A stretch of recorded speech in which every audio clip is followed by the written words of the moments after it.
Welcome to Luca and Miguel. Enjoy the video. You start by confirming the access point supports bridge, repeater, or client mode. This is the difference between success and wasted effort. Once done, connect the AP to your router with an Ethernet cable for reliable configuration and place it close for signal stability. Make sure to copy the main network's SSID, exact security type, and password so you can match settings. Now access the AP's admin page. Use the printed IP or DHCP lease so you can change wireless mode. You change the AP from access point to bridge or repeater mode.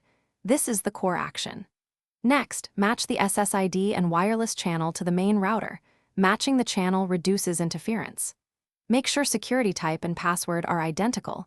If you see a MAC filter, add the AP's MAC to allowed list. Disable DHCP on the AP and give it a static IP within the router subnet so you can always reach it. And then save settings and reboot the AP to apply the link. You now unplug the Ethernet cable and move the AP to the desired extension location. Choose a spot with at least 2/3 signal from the router and keep it away from large metal objects. Once positioned, connect devices to the extended network and run a speed test to confirm improved coverage. If things go wrong, check for channel clash and low signal, re-enable Ethernet to reconfigure, and update firmware. This single troubleshooting tip, use wired access for setup, fixes most silent failures. Thanks for watching and please subscribe. It's the best investment you'll ever make.